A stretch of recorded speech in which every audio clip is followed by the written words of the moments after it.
دیدگاه، برنامه‌ای از ستاره درخشش.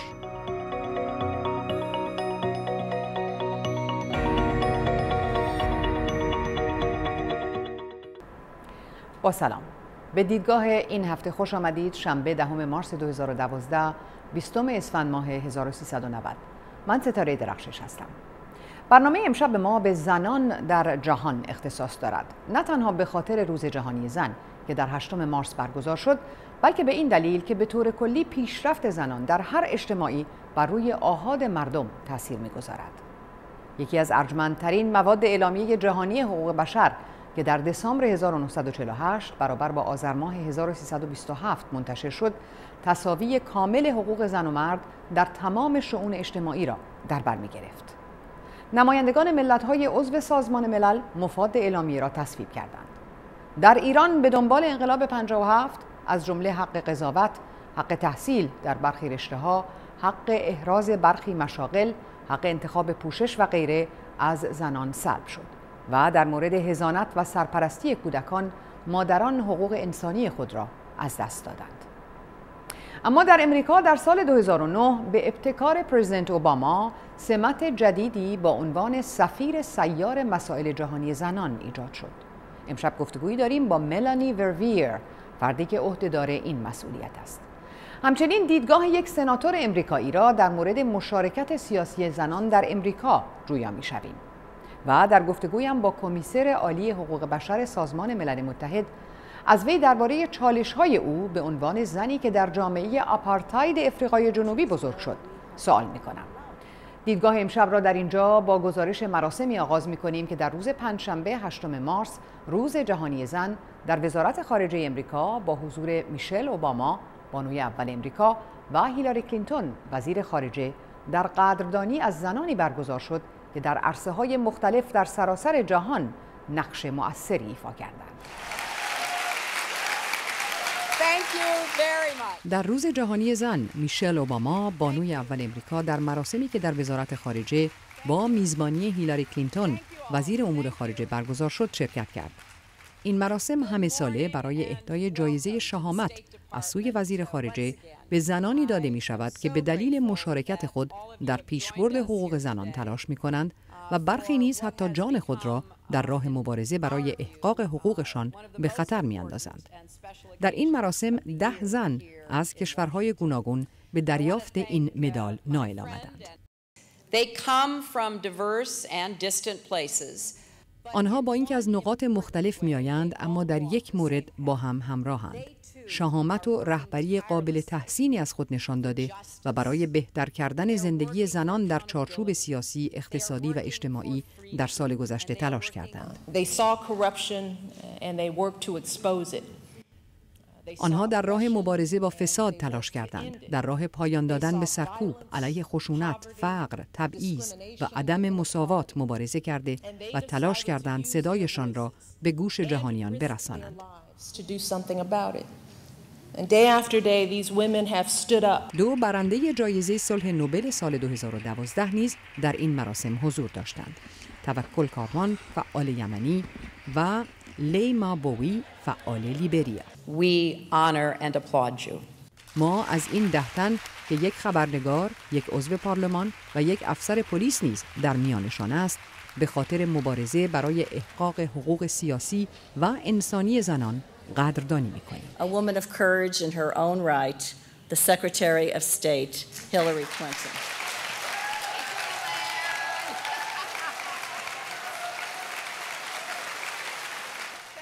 Thank you, Madam Ambassador, for coming here, and thank you very much for giving us your time.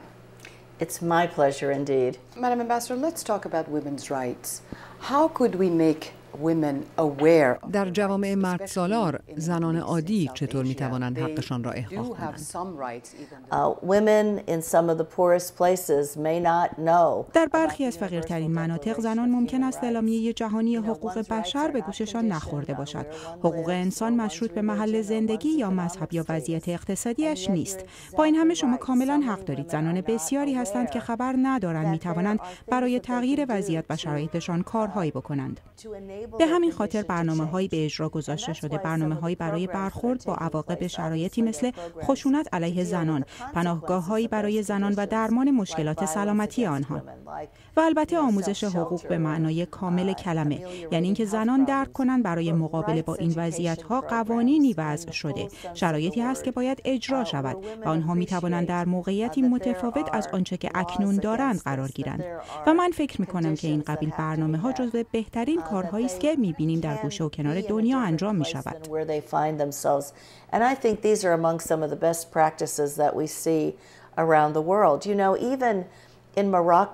حتی در مراکش وقتی اصلاحیه قانون خانواده تصویب شد، همان که به اصلاحات مدونه معروف است، گام خیلی مهمی به جلو بود که انجامش سالیان سال طول کشید و عده‌ای از کسانی که برای اصلاحات تلاش می‌کردند در این سالها به زندان افتادند. اما آن روز بالاخره فرا رسید و واضح بود که این اصلاحات با ارزش‌های مذهبی آنها هم کاملاً هماهنگی دارد. اما کار دشوار تازه از آنجا به بعد شروع می‌شود. باید قضاوت را آموزش داد. پس تعلیم و تربیت خیلی اهمیت دارد.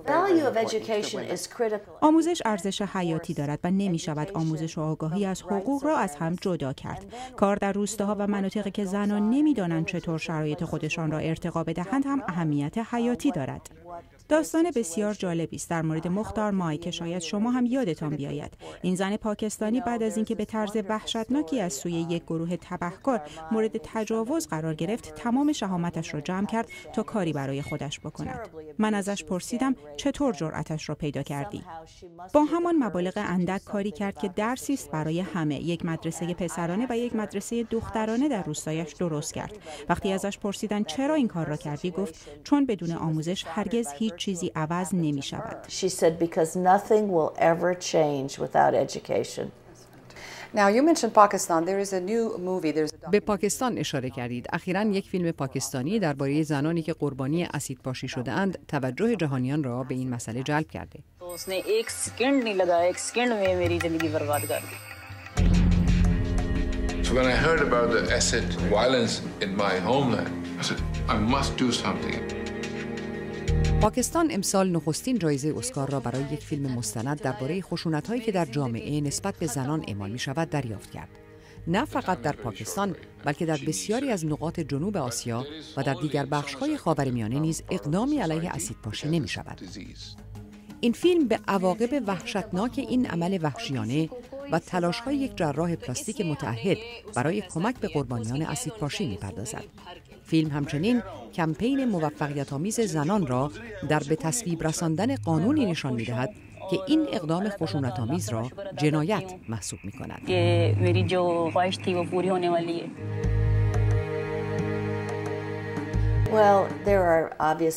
مسلماً در اوضاع فعلی پاکستان دشواری‌هایی پیش روی زنان هست.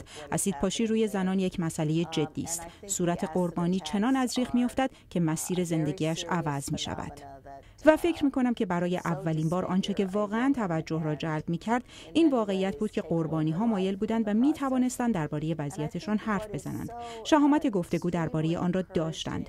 در ضمن این حرکت به تصویب قانونی در ارتباط با اسیدپاشی در پاکستان کمک کرد. خیلی مهم است که جامعه تشخیص بدهد اسیدپاشی نقض جدی حقوق بشر است و قانون باید با آن برخورد کند.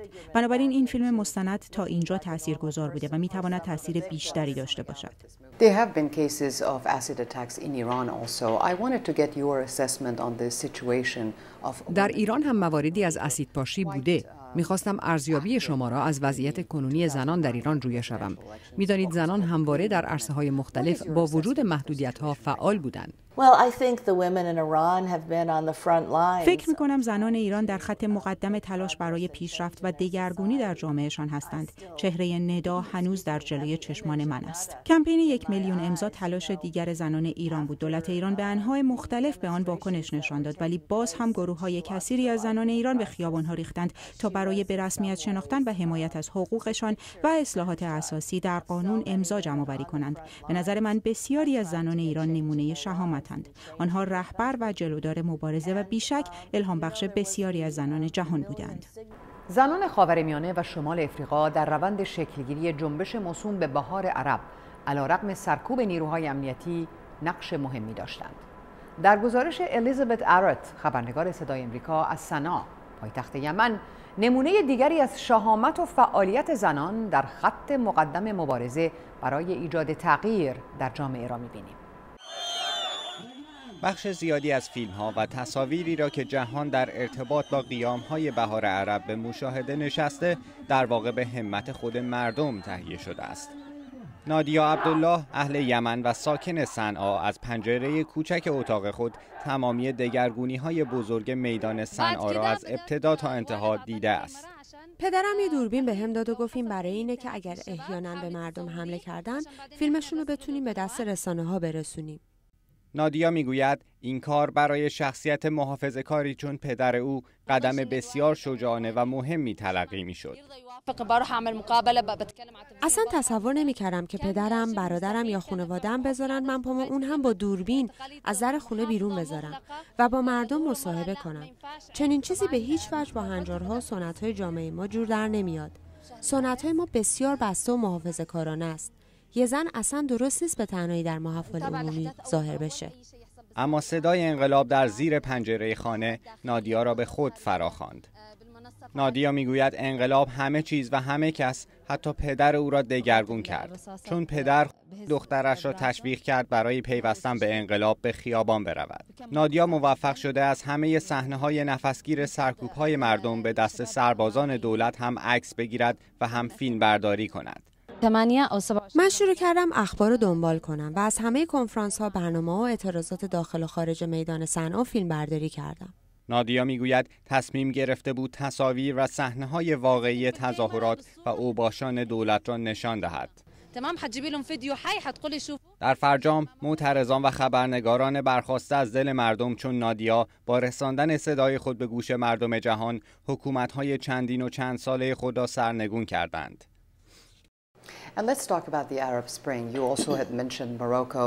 برگردیم به بهار عرب. زنان در این تظاهرات شرکت کردند و زنی از یمن هم جایزه صلح نوبل را برد. زنان برای فعالتر شدن در روند سیاسی و مشارکت سیاسی بیشتر چه باید بکنند؟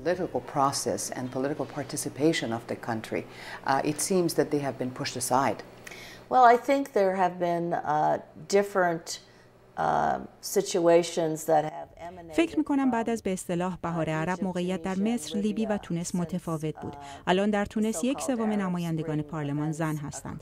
طبقه متوسط در تونس نسبتاً فعال است. در میان کشورهای در نظر گرفته است. تعداد زیادی زن استاد دانشگاه هستند. حتی با تغییر و تحولات جدید احساس عمومی این است که زنها همچنان در عرصه سیاست و اقتصاد نقش قدرتمندی خواهند داشت. البته همیشه در آن جایگاهی که می‌خواهند قرار ندارند، ولی این تلاش ادامه دارد و آنها هم پشتکار زیادی دارند. امید می‌رود حقوقی که زنان تونس تاکنون از آن برخوردار بودند از آنها گرفته نشود. در لیبی زنها آشکارا نقش بسیار مهمی در رویدادها داشتند. وضعیت آنها با فراز و نشیب همراه بوده. یک روز اعلامیه‌ای منتشر می‌شود که آنها را نگران آینده می‌کند و روز دیگر آن اعلامیه پس گرفته می‌شود. تلاش‌هایی هم برای تدوین قانون انتخابات انجام شده. پس از سومین تلاش به نظر می‌رسد که اسامی مردان در بالای فهرست قرار گرفته و زنها بعد از مردان به عنوان جایگزین تا به آنها هم فرصتی قابل مقایسه داده شود.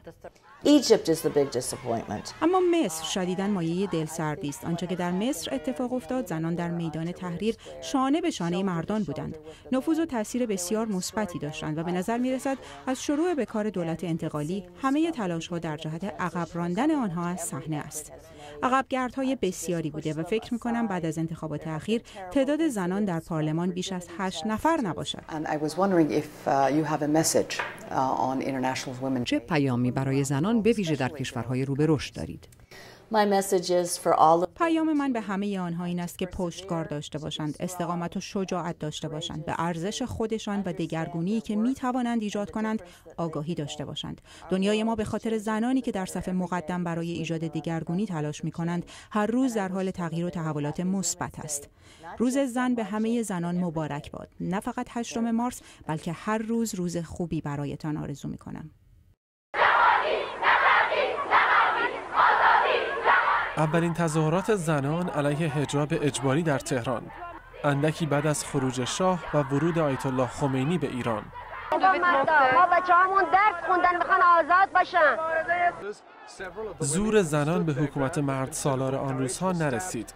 قوانین تبعیض‌آمیز علیه زنها یک به یک به تصویب حکومت اسلامی رسید. خواسته های زنان اما همچون خاکستری زیر آتش پنهان شد، چرا که کمیته ها شکل گرفته بود و شلاق، و بعد هم که جنگ شد و تعریف دیگری از زن بودن و عفاف. انتظار حکومت اسلامی از زنان که برای تحقق آن از زور هم استفاده کرد برآورده نشد. مو به مو روسری‌ها عقب نشینی می‌کرد. سر و وضعی که حتی بعد از گذشت 3 دهه از انقلاب اسلامی حکومت از آن برآشفته می‌شد. حجاب اجباری اما تنها مسئله زنان نبوده. بعد از حدود 3 دهه صبر و استقامت، اینجا مقابل دانشگاه تهران 22 خرداد سال 1384 یکی از متشکل‌ترین و پرشمارترین گردهمایی زنان خواهان آزادی و حق برابر با مردان. بلندگو دست سیمین بهبهانی، غزلسرای نامدار و سراینده دوباره میسازمت وطن، میگوید با مردان سر جنگ نداریم، حق برابر میخواهیم.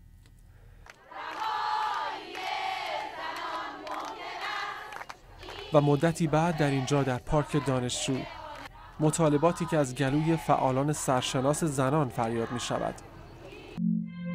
کمپین 1 میلیون امضا در شهریور سال 85 توسط همین فعالین شکل گرفت. هدفش جمع‌آوری دست کم 1 میلیون امضا در حمایت از رفع تبعیض‌های قانونی علیه زنان. جایزه صلح نوبل برای شیرین عبادی در سال 82 انعکاس مبارزات زنان ایران در جهان بود.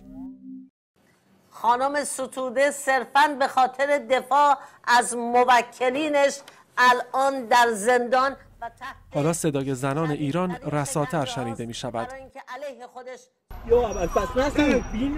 حکومت اما سر سازش با خواسته های زنان نداشته و با سرکوب و یا با زندان به خواسته های زنان پاسخ داده. بهاره هدایت یک نمونه اش است، محکوم به 9 سال زندان، و نسرین ستوده نمونه دیگر، وکیل دادگستری و فعال حقوق زنان، محکوم به 11 سال زندان. این حکم‌ها و این زندان‌ها اما صدای اعتراض را خفه نکرده و از آمال و آرزوهای این زنها چیزی کم نکرده. کیانوش سنجری، صدای آمریکا. بانویی که در سازمان ملل متحد مسئولیت دفاع از حقوق بشر را بر عهده دارد، به یاد می‌آورد که خود وی هنگامی که تلاش می‌کرد در کارش پیشرفت کند، چه تحقیرها و سختی‌هایی را در دوران آپارتاید در افریقای جنوبی به عنوان یک زن تحمل کرد. خیلی مشکل بود. میدونین به عنوان یک زن خیلی در مورد من تبعیض قائل میشدن. وقتی مدرک حقوق را گرفتم و برای درخواست کار به سراغ وکیل ها رفتم، گفتند اگر حامله بشوی چطور میتوانی کار کنی؟ این هم یک تبعیض دیگر، فقط به خاطر اینکه من زن بودم. وکیل سفیدپوست به من میگفت نمیتوانیم بگذاریم تو به منشیهای سفید دستور بدهی. من از یک خانواده تنگ دست بودم. مرا استخدام نمیکردند و میگفتند آخه پدرت وکیل یا بازرگان نیست. در وضعیت خاص آفریقای جنوبی رنگین پوست‌ها باید 2 چندان تلاش می‌کردند و به هر فرصتی برای تحصیلات چنگ می‌انداختند. بالاخره روزی می‌رسد که شما بتوانید به جامعه‌تان خدمت کنید. On women's rights, on women's issues, how can we make ordinary women aware? چگونه می‌توان زنان را از حقوقشان آگاه کرد؟ در این که فقط خواص و تحصیل کرده ها از حقوقشان با خبرند با شما موافقم. من اهل قاره آفریقا هستم و خیلی در فکر هستم که به هر روستای کوچکی در آفریقا سر بزنم و آنها را با خبر کنم.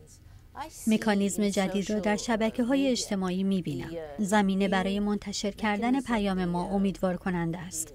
مردم می‌خواهند از حقوقشان آگاه شوند، قادر باشند در مورد اینکه کجای کار دنیا به نظرشان ایراد دارد حرف بزنند. من آنها را تشویق می کنم که از حقشان صحبت کنند، چون این حق همه است. مثلا مسائلی مثل مسکن، بهداشت و دسترسی به دادگاه و عدالت نباید کالاهایی باشد که فقط در اختیار عده کمی که توان خریدش را دارند قرار بگیرد. اینها حقوقی است که همه افراد بشر از آن برخوردارند. بنابراین فکر می کنم می توانیم این نوع پیام ها را با استفاده از رسانه های اجتماعی به همه منتقل کنیم. مجله فوربس هر سال فهرستی از 100 زن قدرتمند جهان منتشر می کند. امسال 10 زنی که در صدر این فهرست قرار دارند، انگلا مرکل، صدراعظم آلمان و یکی از 19 زنی در دنیاست که رهبری یک کشور یا دولت را بر عهده دارند.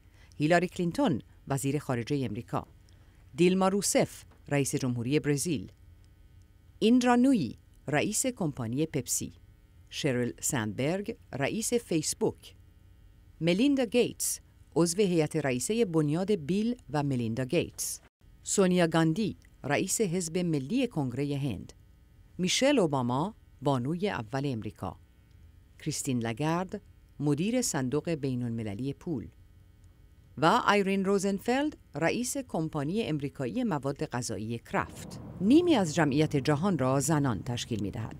اما بر اساس گزارش اتحادیه بین المجالس تنها 19% از اعضای پارلمان‌های سراسر دنیا زن هستند. برای اینکه زنان اقلیت مؤثری باشند، لازم است که حداقل 30% اعضای پارلمان‌ها در دست زنان باشند. بر اساس پروژه سهمیه بندی به مدیریت ایده بین المللی و دانشگاه استکهلم، اندکی بیش از 100 کشور برای زنان سهمیه‌ای در پارلمان در نظر گرفتند.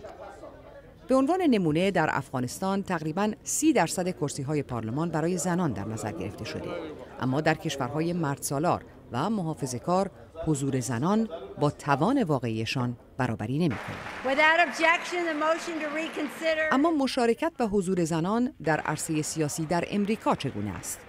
تا به حال هیچ زنی به ریاست جمهوری نرسیده و همکنون 93 زن در کنگره امریکا نماینده‌اند، یعنی تنها 17% از 535 کرسی کنگره. درباره مشارکت زنان در عرصه سیاسی در امریکا، کارلا باب، خبرنگار دیدگاه، با کی هیگن، سناتور دموکرات از ایالت کارولینای شمالی صحبت کرده است. سال 2010 پس از 30 سال اولین سالی بود که زنان نمایندگی خود در کنگره را از دست دادند. پس از اینکه اعلامیه استقلال امضا شد، 150 سال طول کشید تا زنان حق رأی را به دست آوردند. اگر به این تحقیقات نگاه کنید، می‌بینید زنان برای اشتغال در کنگره دعوت به کار می‌شوند. من هر روز زنها را برای استخدام دعوت می‌کنم. از دختران دبستانی تا دبیرستانی با آنها توضیح می‌دهم که از من خواسته شد که در سنا کار کنم و اگر زنان نیاز به دعوت به کار دارند، من امروز آنها را استخدام می‌کنم. در مورد دیدگاه‌های مختلف خود صحبت کردید و من می‌دانم شما یکی از 5 زنی هستید که در کمیته نیروهای مسلح شرکت دارند. چگونه این دیدگاه‌های مختلف بر تصمیم و قوانین شما تأثیر می‌گذارد؟ کارولینای شمالی سومین حضور بزرگ نظامی کشور را دارد. بنابراین من نمایندگی ارتشیان شاغل و بازنشسته بسیاری را در این ایالت به عهده دارم که به وضوح هم زن و هم مرد هستند. می‌خواهم اطمینان حاصل کنم که زنان همان امکانات ارتقا و پیشرفت مردان را دارا هستند. من از گفتگوهای اخیر ارتش برای ایجاد 14,000 شغل برای زنان قویاً حمایت کردم. این کار در واقع به ارتقای مقام آنان کمک خواهد کرد. وقتی ما در ارتش کسی را برای ارتقای مقام نامزد می‌کنیم، یکی از سوالاتی که می‌پرسم این است که چند زن ژنرال شدند؟ آیا شما خودتان را نمونه‌ای برای زنان ایالات متحده می‌دانید؟ من خودم رو شخصی می‌دونم که برای به دست آوردن این کاری که انجام می‌دهم بسیار زحمت کشیدم و به آن افتخار می‌کنم. می‌خوام اطمینان حاصل کنم که از این نمونه بودن در کار با دختران جوان استفاده کنم. به آنها بگویم که باید خیلی درس بخوانند. علوم موضوع دیگری است که ما باید با دختران جوان در مورد آن صحبت کنیم. باید زنان بیشتری در علوم فناوری، مهندسی و ریاضی داشته باشیم. نوآوری و خلاقیت و مشاغل جدیدی که در کشور ایجاد خواهد شد در این رشته هاست. میخواهم زنان جایگاه خود را داشته باشند، نه تنها بر سر میز بلکه در میان مدیران و هیئت مدیره ها. شما مادری هستید که کار می کند و به آن افتخار می کنید. ولی هنوز منتقدانی هستند که می گویند این برای ایالات متحده بد است. زیرا زنانی که کار می کنند وقت کمتری برای کودکان خود دارند. شما چه جوابی دارید؟ به آنها میگویم از دنیای واقعی هیچ نمیدانند. این بستگی به شرایط خاص دارد، خانواده و شیوه زندگی. اما اگر به اقتصاد امروز ایالات متحده نگاه کنید، خانواده‌های بسیار کمی هستند که می‌توانند با کار کردن فقط یک نفر زندگی کنند. گرچه ما پدر و مادرهای مجرد زیادی داریم، ولی می‌دانم درآمد هر دو والدین برای زندگی امروز لازم است. من 3 کودک دارم، 2 دختر و 1 پسر. به مادر بودنم افتخار می‌کنم، ولی می‌دانم که مادر بودن مستلزم کار زیادی است. باید اولویت‌ها را برگزید. نمی‌توان برای همه نوع نقشی داشت، ولی قطعاً می‌توان کار و یک زندگی خانوادگی خوب داشت. فکر می‌کنید در قوانین هنوز مشکلاتی وجود دارد که فقط مربوط به زنان است؟ در ایالات متحده در مقابل هر $1 که مردان برای کار دریافت می‌کنند، زنان هنوز 78 سنت می‌گیرند. به این دلیل وقتی من سناتور شدم، یکی از لوایحی که بانی آن بودم، حفاظت از زنانی بود که برای تساوی مواجب و حقوق مبارزه می‌کنند. مشکلات مختلفی در زمینه تحصیلات و امور خانواده وجود دارد. زنان این مشکلات را به شفافیت درک می‌کنند و می‌دانند برای حل آنها چه باید کرد. بنابراین شما به زنانی که مایلند در مسائل دولت‌هایشان دخالت بیشتری داشته باشند چه می‌گویید؟ کشورها متفاوتند. بخشی از اهداف آن ثبات اقتصادی است. اگر زن بتواند حتی پول کمی برای خانواده‌اش کسب کند، رفاه خانواده بهبود می‌یابد. این مسئله است که زنان باید با دولت‌هایشان مطرح کنند. من اخیراً از سفر به چند کشور آفریقایی برگشتم و یکی از مسائل زنان حامله در آنجا جلوگیری از انتقال بیماری ایدز به کودکانشان است. اگر زنان دسترسی به دارو داشته باشند، 98% احتمال موفقیت وجود دارد. پروژه مادر به مادر یک شیوه بسیار خوب کمک به این زنان است، یعنی کمک زنان به زنان. وقتی که زنان در کشورهای در حال توسعه صدای خود را داشته باشند، در جامعه خودشان و نهایتاً در دولت فعال باشند، تغییر بزرگی حاصل می شود.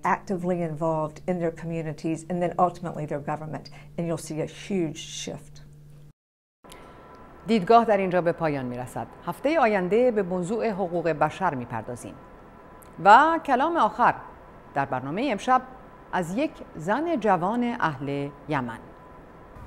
As for the participation of women, I think it's still a long way to go. برای اینکه زنها بتونن مشارکت بیشتری داشته باشن، راه زیادی در پیشه. زنان یمن باید برای احقاق حقوقشون مبارزه کنن. این حقوق به سادگی به دست نمیاد. برای رسیدن به حقوق سیاسی، اجتماعی، اقتصادی و حقوق انسانی باید به طور مؤثری فعالیتمون رو ادامه بدیم. This is the Voice of America.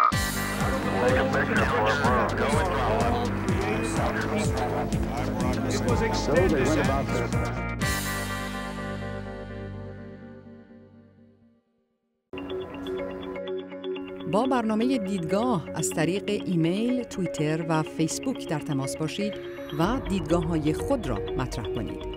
facebook.com/perspectivesvoa twitter.com/perspectivesvoa و ایمیل ما prs@voanews.com. در انتظار نظرات و دیدگاه‌های شما هستیم.